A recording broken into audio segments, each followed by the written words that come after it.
Thank you for joining with me for the devotion for Thursday, October the 14th. Before we start, I want to ask you today to be praying for Ricky and Lisa Brown. And also, church family, just to remind you once again that tomorrow, Friday, and Saturday, we will have our tent set up at the Fall Foliage Festival as we're praying for opportunities to have contact with people, to share spiritual conversations as we do giveaways. Please be in prayer for that we will sow seeds and even see a harvest take place.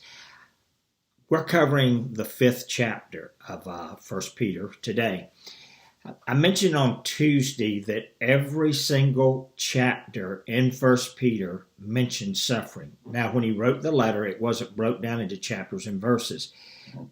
Matthew, Pastor Matt's, he's done the devotions, has brought up the thing of suffering a lot.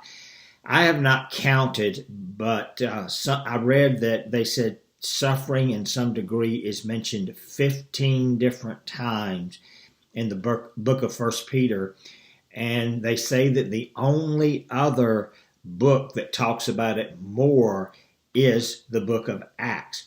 Interestingly enough, though, I know that the word glory in some form is mentioned 16 different times.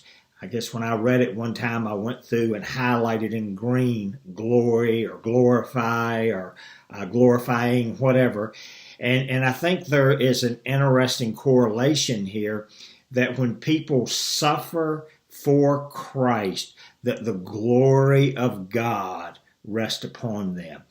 And of course, the opening few verses of this talk to the elders or the pastors, and I really try to look rather often at what the Bible has to say to spiritual leaders. But since I am not speaking mostly to pastors or elders, I want to pick up in the 5th verse to a place that I could talk about on a very regular basis. There are some things that for some reason to me anyway, in my Christian journey, there are certain things that just seem to be so foundational to our Christian walk.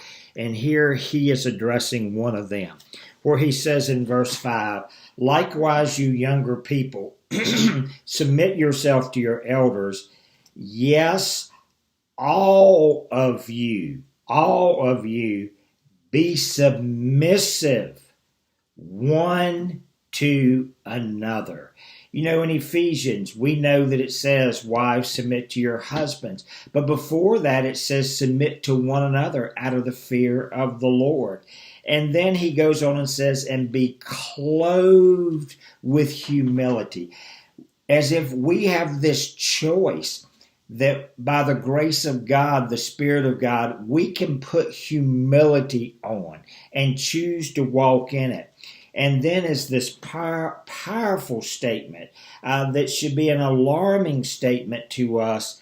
God resisteth the proud.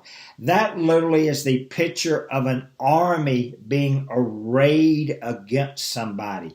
And as I've often said to you out of the pulpit, that's not God being arrayed just against maybe the proud in Hollywood or politics or sports. I will tell you, God hates all pride, but I think God especially hates spiritual pride because of the fact, Satan, there in his pride, he tried to raise himself up. And Jesus voluntarily humbled himself to come here to save us. And he asked us to follow in his example.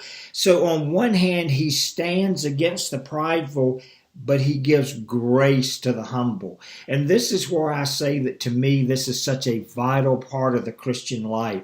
It's something we choose day by day, whether we will walk in pride or whether we will walk in humility. And it is a choice whether we will humble ourselves before others.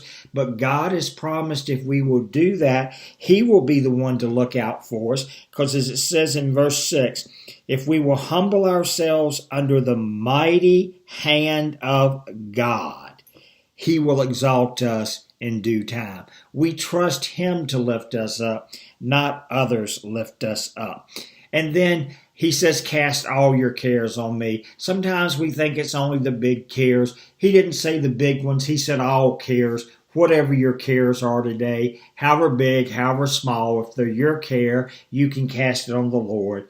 And then, of course, be sober, be vigilant. Your adversary, your enemy, the devil, walks around like a roaring lion, seeking whom he may devour. Resist him. There's a danger that sometimes I think we try to wonder, how far can I go without really sinning or really disobeying God?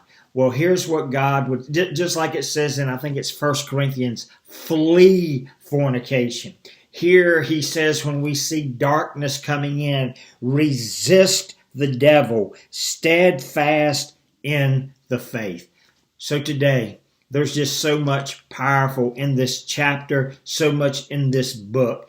But I would want to remind you today, let's choose to clothe ourselves in humility. Let's have a submissive attitude. Let's cast all of our cares on the Lord. Let's resist the devil, and let's encourage our brothers and sisters in the Lord to stand against him and submit themselves to the Lord as well. Hey, hope this could be an encouragement to you today. God bless you.